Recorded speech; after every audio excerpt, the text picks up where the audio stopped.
values. And if you want to jot a note to yourself for study for future, because this will show up in your homework and sometimes shows up on exams, find the residual. The first thing you should say to yourself is, well, I need the two y values. One of them comes from? Yeah, one comes from the equation by plugging in the x. That's the predicted one. And then one of them comes from the data. So if you want the residual for a point, you need two y values, one from the line, one from the data. And then you always subtract by taking the observed one first minus the predicted one. The reason you do it in that direction is because then if your observed is below the line, you'll get a negative, and that indicates it's below the line. If your observed is above, you'll get a positive, and it indicates it's above. So in this case, the line way overestimated this person's GPA. That happens. It's a model. There is scatter around any regression line, or if you have another model that's not a line. Okay, number 13, what is the slope? I'm just again saying, do you remember that there's a slope here somewhere? 0.101? And very commonly on an exam, I will say either write a sentence to interpret this number, or I will give you a sentence like in the quiz we had earlier, and ask you, what is this talking about? So if I say, what does the slope of 0.101 mean? And I'll generally use m for slope since most people seem comfortable with that, but your author, remember I told you last time, uses b0 plus b1x, uses b1 for slope.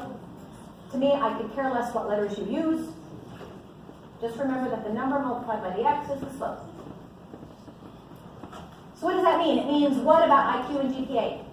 If I ask you to write a sentence, I don't understand what you mean the word slope. Foreign word to me.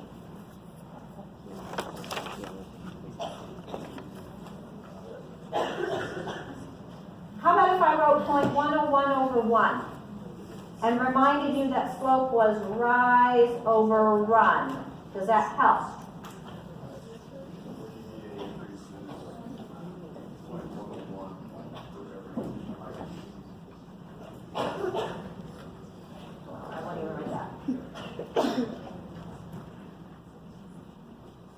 So slope is telling rise, our y value is GPA.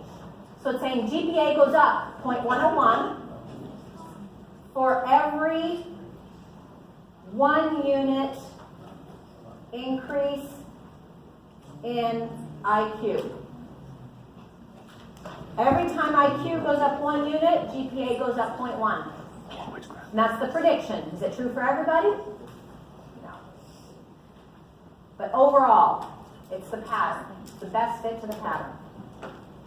Okay, I need one volunteer to tell me what's the main point of least squares regression.